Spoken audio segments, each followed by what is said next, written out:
किसानों का बाप कामरेड हैदर बख्श जतुई की कहानी। लाड़काना के करीब एक छोटे से गांव बाहोडेरो में 7 अक्टूबर 1901 को एक बच्चा पैदा हुआ जिसे दुनिया हैदर बख्श जतुई के नाम से जानती है। बचपन ही में मां का साया सर से उठ गया, मगर उस कमी ने उस लड़के को कमजोर नहीं किया बल्कि मजबूत बनाया।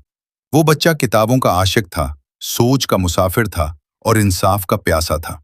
उसने तालीम में कमाल हासिल किया और डीजी कॉलेज कराची से एजाज के साथ ग्रेजुएट हुआ। गोया उसके हाथ में कलम भी था और नजरिया भी। नौकरी छोड़ी मगर जमीर नहीं बेचा। हैदर बख्श जतुई ने अपनी जिंदगी का सफर एक सरकारी मुलाजिम के तौर पर शुरू किया। वो डिप्टी कलेक्टर के ओहदे तक पहुंचा, एक ऐसा ओहदा जिसे लोग ख्वाब समझते हैं। मगर उसने एक दिन मेज पर रखी फाइल बंद की, कलम रख दिया और कहा, मैं अवाम का नौकर बनूंगा, हुकूमत का नहीं। और यूं 1945 में उसने सरकारी नौकरी छोड़कर हारी तहरीकी जद्दोजहद का आगाज किया। हारी कमेटी का सरबराह वो सिंध हरी कमेटी का सदर बना। अब उसके सामने ताकतवर वडेरे, जुल्म का निजाम और वो किसान खड़े थे जिनके हाथ फटे हुए थे मगर दिल जिंदा थे।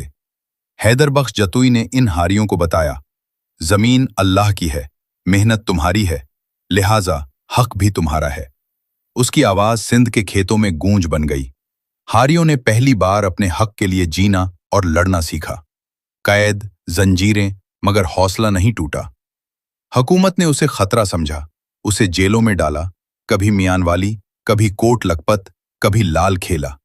मगर वो कहता, सिलाखों में जिस्म कैद हो सकता है, सोच नहीं। वो 7 साल जेल में रहा मगर उसकी फिक्र बाहर मौसम बदलती रही। कानून बदला, तकदीर बदली। हैदर बख्श जतुई की जद्दोजहद रंग लाई।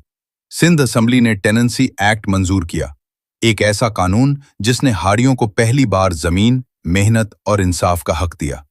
ये वो लम्हा था जब सिंध की मिट्टी ने कहा, ये है मेरा असल बेटा। शायर, दानिश्वर, इनकलाबी, वो सिर्फ लीडर नहीं था, वो शायर भी था, कलम का सिपाही भी।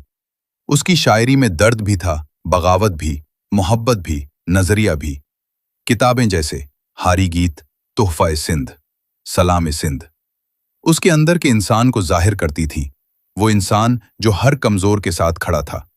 जिंदगी का आखिरी बाब 21 मई 1970 को वो दुनिया से रुखसत हुआ, मगर उसका नाम मिट्टी में नहीं, लोगों के दिलों में दफन हुआ। इसीलिए सिंध उसे आज भी कहती है, बाबाए सिंध, सिंध जो पियो।